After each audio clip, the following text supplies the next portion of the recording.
Kia ora everyone, this is almost everything you'll need to know about the femoral triangle and the popliteal fossa, the important tissue spaces in the lower limb. Here's a dissection of the femoral region. We'll draw in the inguinal ligament from the anterior superior iliac spine to the pubic tubercle. The important muscles to identify here initially are adductor longus and sartorius. And now we can draw our femoral triangle, which is defined as the medial border of sartorius, the lateral border of adductor longus, and the inguinal ligament. The inguinal ligament is the base of the triangle, and where adductor longus meets sartorius is the apex of the triangle. We can see that the floor of the triangle consists of pectineus here and iliopsoas, or iliacus, and psoas. The roof of the triangle, the tissue we've removed, is the fascia lata, the circumferential deep fascia, and subcutaneous fat and skin overlying the area. The contents of the femoral triangle are the femoral artery, which is directly beneath the mid-inguinal point, which is the point between the anterior superior iliac spine and the midline, which is not quite the same as the midpoint of the inguinal ligament, but anyway, it's about here. The femoral artery, the femoral vein just medial to it, and just lateral to it, often already broken up into several branches, the femoral nerve. The artery and vein head for the apex, where they exit the femoral triangle by passing underneath sartorius. They're accompanied by two branches of the femoral nerve. One is the saphenous nerve, which is going to become a cutaneous nerve of the leg, and the nerve to vastus medialis. All these structures, of course, have been transmitted from the abdomen and pelvis. The femoral nerve, which emerges through the middle of the psoas major muscle, and the artery, which is the continuation of the external iliac artery, which changes its name after it passes beneath the inguinal ligament to femoral artery.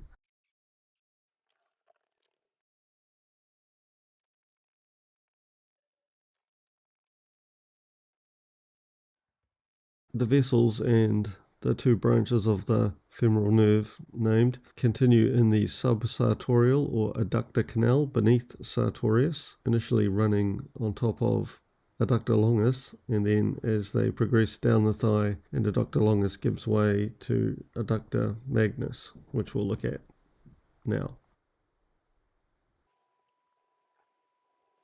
So from this point we imagine the artery carrying on beneath sartorius, covered by it, curls towards the midline, and then moves back towards the median plane of the limb. So here it's beneath sartorius, and here it becomes under cover of vastus medialis, and then passes through the adductor hiatus, about here, accompanied by the vein, which is initially medial to it, but then comes to lie behind the artery.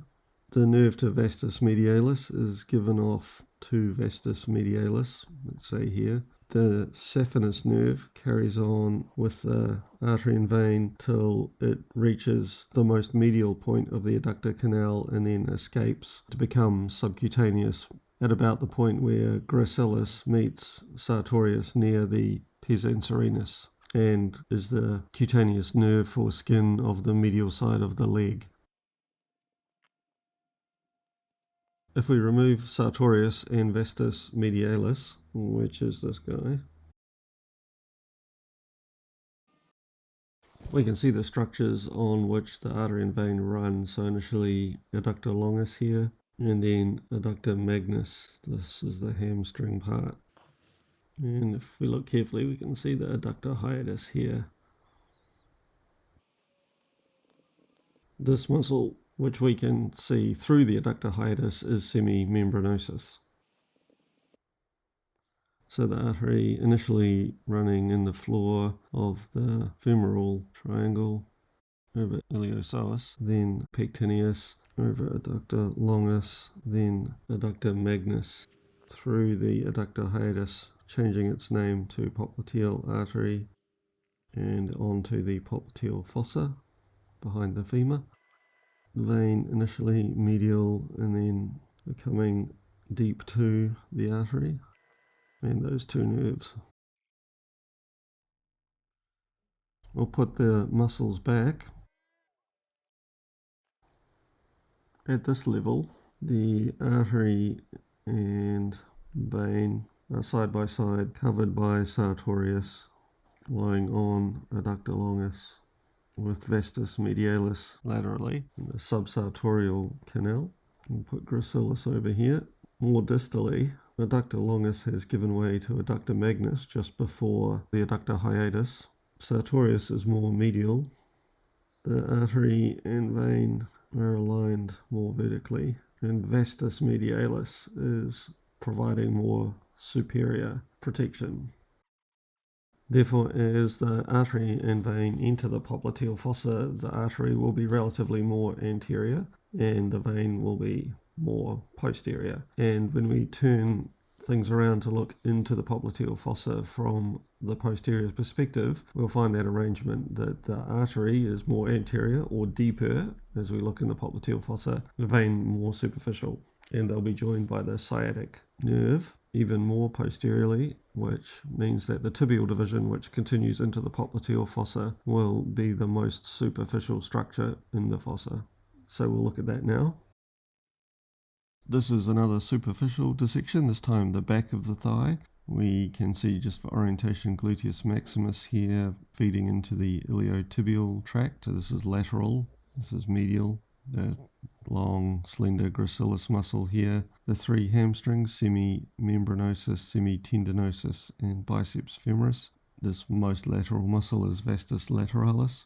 Our popliteal fossa here, this diamond-shaped area between the parting hamstrings and the two heads of the gastrocnemius muscle. This large superficial nerve is the largest superficial nerve. It's the posterior cutaneous nerve of the thigh. It descends down the median plane of the limb posteriorly.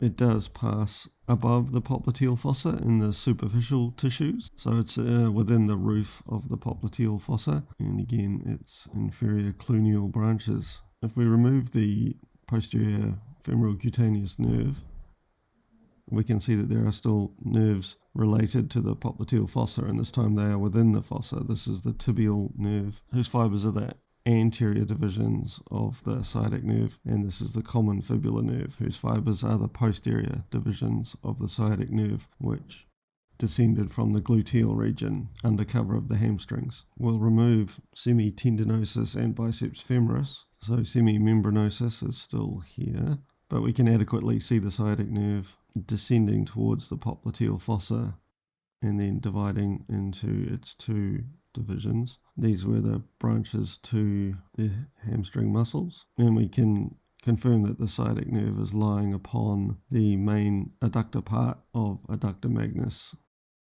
as viewed posteriorly. This is the hamstring part here.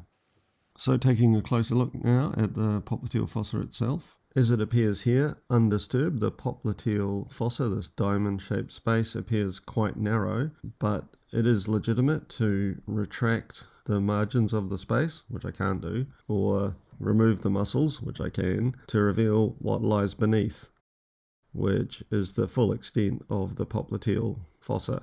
So here we've removed all of the hamstring muscles this time, and if we then remove the gastrocnemius, plantaris and soleus muscles from the inferior border, we can see the elements of the floor of the entire popliteal fossa. The borders retracted would be something like this, and there would be a joint capsule over the knee joint here. And the floor of the popliteal fossa is this bare area of the femur, the popliteal surface, which would be covered with periosteum. The capsule of the knee joint and this part of the popliteus muscle and the fascia overlying it. So that's the floor of the popliteal fossa, those structures. The contents of the fossa. First, of course, the popliteal artery, which merges with its new name through the adductor hiatus and curves towards the median plane in the middle of the popliteal fossa, this being adductor magnus. Of course, it's joined by the popliteal vein, which has taken a position behind the artery, so more superficial as we look at it here.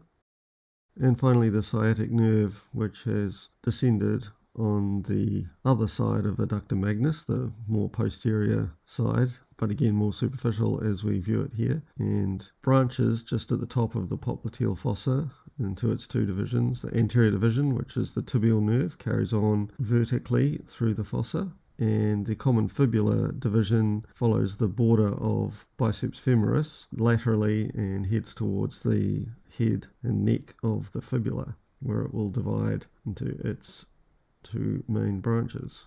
Those are the main contents of the popliteal fossa. There are some minor additions. The short saphenous vein, which is a superficial vein of the leg, one of the two, ascends up the middle of the calf area in the superficial tissue and then dives deep into the popliteal fossa to join the popliteal vein and ends there. Just label these other structures. Finally, the tibial nerve and the common fibular nerve each give communicating branches, medial and lateral communicating branches, that join at a variable point at the back of the leg to form a cutaneous nerve, the sural nerve, which is the cutaneous nerve of the back of the leg or calf. So the popliteal fossa has been described as containing one artery, the popliteal artery, two veins, the popliteal vein and the short saphenous vein, and three nerves, the tibial nerve, the common fibular nerve, and the sural nerve, which is formed sometimes in the fossa and sometimes below it. Also, the posterior femoral cutaneous nerve or posterior cutaneous nerve of the thigh is related to the fossa being in the subcutaneous tissue superficial to it. You can redraw the hamstring muscles just for reference now.